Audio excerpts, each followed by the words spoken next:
آپ دیکھ رہے ہیں سٹی انڈیا نیوز چینل، حق کی آواز۔ السلام علیکم ناظرین، سٹی انڈیا نیوز میں آپ کا استقبال ہے۔ ناظرین، آج ملک ہندوستان اپنی آزادی کے 75ویں یوم آزادی تقریب بڑے جوش و خروش کے ساتھ منایا جا رہا ہے۔ ملک کا چپا چپا، گلی گلی، اسکول، مدارس، دفاتر، یہاں تک کہ ہر گھر آزادی کا جشن منا رہا ہے۔ اور آزادی ہر انسان کا حق ہے، لیکن ملک ہندوستان میں ابنائے وطن کو آزادی کے نعرے سے کوئی مطلب یا کوئی سروکار نہیں تھا۔ وہ تو غلامی کی زنجیروں کو اپنے اوپر ڈالے ہوئے تھے، لیکن اس ملک کا مسلمان آزادی کے نعرے کو بلند کیا، کیونکہ انگریز نے ملک ہندوستان میں جو قابض ہوئی تھی وہ مسلمانوں کی حکومت کو چھین کر ہوئی تھی۔ اسی لیے آزادی کا درد اور احساس جتنا مسلمانوں میں موجود تھا کسی اور قوم میں نہیں تھا۔ اسی لیے علماء نے ملک کی آزادی کے لیے تحریکوں کا آغاز کیا۔ ان تحریکوں کے بعد انگریزوں نے علماء کو اس طرح قتل کیا کہ سہارنپور، شاملی، جھنجھانا سے لے کر دہلی تک کوئی بھی ایسا درخت موجود نہیں تھا جس پر علماء اور مسلمانوں کو پھانسی پر نہ لٹکایا ہو، اور یہاں تک کہ توپ کے دہانوں پر رکھ کر علماء اور مسلمانوں کو اڑایا گیا، جس کی وجہ سے ان کے جسم کے پرخچے اڑ گئے۔ میں آپ کو بتاتا چلوں کہ دہلی کے انڈیا گیٹ پر تقریباً 95,300 مجاہدین آزادی کے نام تحریر کیے گئے ہیں، جن میں سے 61,945 مسلمان ہیں۔ اس کا مطلب یہ ہوا کہ ہندوستان کی آزادی کے لیے انگریزوں کے خلاف اٹھ کھڑے ہونے، لڑنے اور قربانیاں پیش کرنے والوں میں 65% مسلم مجاہدین آزادی تھے۔ جد و جہد آزادی میں مسلمانوں نے سب سے زیادہ قربانیاں دی، لیکن ان کی قربانیوں کو جان بوجھ کر چھپا دیا گیا یا عوام کی نظروں سے اوجھل کر دیا گیا۔ علماء اور مسلمانوں کو انگریز سے اتنی نفرت تھی کہ وہ انگریزوں کی تعلیم سے دور رہے اور انگریزوں کے خلاف لڑتے رہے۔ جب علماء انگریز کے خلاف لڑ رہے تھے، ایسے وقت میں مہاتما گاندھی، ولبھ بھائی پٹیل، سبھاش چندر بوس اس وقت لندن میں انگریزی تعلیم حاصل کر رہے تھے، اور آج یہ لوگ آزادی کے اصل ہیرو کے طور پر پہچانے جا رہے ہیں، جبکہ آزادی کے اصل ہیرو علماء اکرام اور مسلمان ہیں۔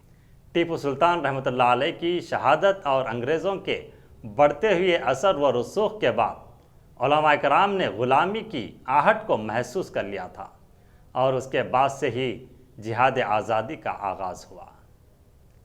جب انگریز نے 1803 عیسوی میں دہلی کے اندر یہ اعلان کیا کہ خلق خدا کی، ملک بادشاہ کا، لیکن آج سے حکم ہمارا ہے، اس دن اس ملک کے سب سے بڑے عالم اور خدا رسیدہ بزرگ حضرت شاہ ولی اللہ محدث دہلوی کے بڑے بیٹے حضرت شاہ عبدالعزیز صاحب محدث دہلوی نے دلی میں یہ فتویٰ دیا کہ آج ہمارا ملک غلام ہو گیا، اور اس ملک کو آزاد کرانے کے لیے جہاد کرنا ہر مسلمان کا فرض ہے۔ یہ جرأت مندانہ اعلان ایسے وقت میں کیا گیا کہ اس عالم دین کے علاوہ ہندوستان کے اندر کوئی ایسا نہیں تھا جو ایسٹ انڈیا کمپنی کے مقابلے میں اپنی زبان سے آزادی وطن کے لیے جہاد کا اعلان کر سکتا تھا۔ اس فتوے کی پاداش میں ان کو بڑی بڑی تکلیفیں برداشت کرنی پڑی۔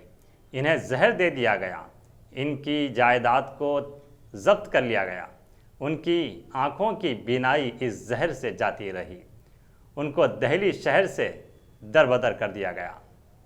وہ ان تمام سخت ترین حالات میں بھی انہوں نے اپنی موت سے پہلے 2 روحانی شاگرد پیدا کر دیے، ایک حضرت سید احمد شہید رائے بریلوی اور دوسرے شاہ اسماعیل شہید۔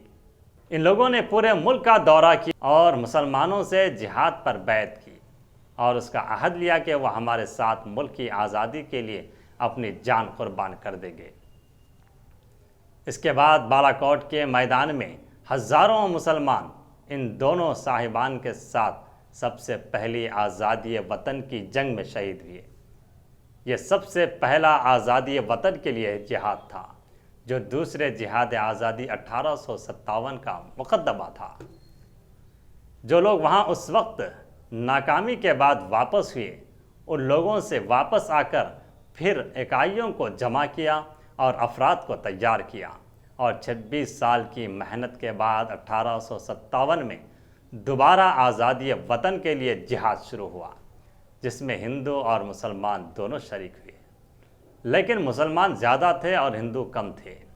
آزادی وطن کے لیے یہ دوسرا جہاد بھی ناکام ہوا۔ اس جہاد کی پاداش میں علماء کو گرفتار بھی کیا گیا اور کچھ علماء نے اپنے آپ کو نظر بند کر لیا۔ اس کے بعد انگریز حکومت کے خلاف مجاہدین آزادی کو پیدا کرنے کے لیے دارالعلوم دیوبند کی بنیاد ڈالی گئی، اور پھر دارالعلوم دیوبند نے ایسے سپوتوں کو پیدا کیا جنہوں نے اس ملک کے اندر آزادی وطن کی آگ جلائی۔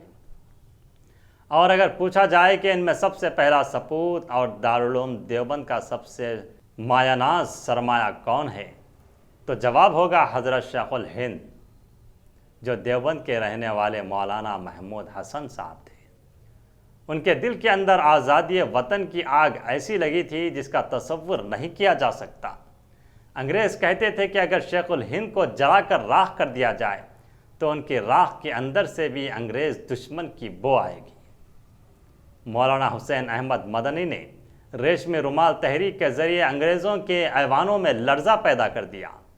اس ریشمی رومال کا واحد مقصد جرمنی، ترکی اور افغان کی مدد سے ہندوستان سے انگریز کو بھگانا تھا، اور اس تحریک میں ان کے شاگرد عبید اللہ سندھی نے پوری طرح سے ساتھ دیا، اور اسی طرح مولانا حسرت موہانی نے ملک کی آزادی میں بابا قوم مہاتما گاندھی اور پنڈت نہرو کے ساتھ شانہ بشانہ بڑھ چڑھ کر حصہ لیا اور انقلاب زندہ باد کا نعرہ دیا۔ اور اسی طرح عبد الماجد دریابادی نے 1857 کے معرکہ انقلاب کی حمایت اور برطانوی سرکار کے خلاف فتویٰ جہاد پر دستخط کے جرم میں برطانوی حکومت نے جزائر انڈمان میں 14 برس کی قید کی سزا دی۔ اسی طرح مولانا ابوالکلام آزاد نے پیغام دیا تھا کہ ہندو، مسلم اور ہندوستان کے تمام افراد اتحاد کے ایک پلیٹ فارم پر جمع ہو کر آزادی کا سور پھونکیں، اور آزادی کا جام کس قدر دل آویز ہے۔ مولانا ابوالکلام آزاد نے آزادی کا پیغام دینے میں اس قدر منہمک ہوئے کہ جیل تک جانے کو حق گوئی کا صلہ سمجھ کر بخوشی قبول کیا۔ انہوں نے تحریک آزادی کو فروغ دینے کے لیے گھر کے تمام زیورات بھی گروی رکھ دیے تھے، لیکن اس تحریک کو کمزور نہ ہونے دیا۔ تو یہ سرسری قربانیاں تھیں جو آپ کے سامنے لائی گئیں، لیکن اتنی قربانیوں کے بعد آج ابنائے وطن ملک کے مسلمانوں پر شک کی نگاہ سے دیکھتے ہیں۔ جو قوم انہیں آزادی کا مطلب سمجھایا، اگر یہ کہا جائے تو بیجا نہ ہوگا کہ اس ملک کی آزادی جمعیت علماء اور مسلمانوں کی قربانیوں پر کھڑی ہے۔ جمعیت علماء نے ملک کو آزاد کرانے کے مقصد سے ایک حکمت عملی کے تحت گاندھی کو سامنے رکھا اور سارے خرچ کو برداشت کیا، اور آج آزادی کے اس جشن میں جہاں ملک گاندھی اور دیگر قائدین کو یاد رکھا، لیکن آزادی میں خون، پسینہ، صلاحیتیں، مال لگانے والے علماء کو فراموش کر دیا۔ ناظرین، آزادی کے اس 75ویں جشن تقریب میں سٹی انڈیا نیوز ان علماء اور مسلمانوں کی قربانیوں کو پیش کرنے کی کوشش کی ہے۔ تو ناظرین، اب دیجیے مجھے محمد افضل کو اجازت، اور دیکھتے رہیے سٹی انڈیا نیوز، حق کی آواز۔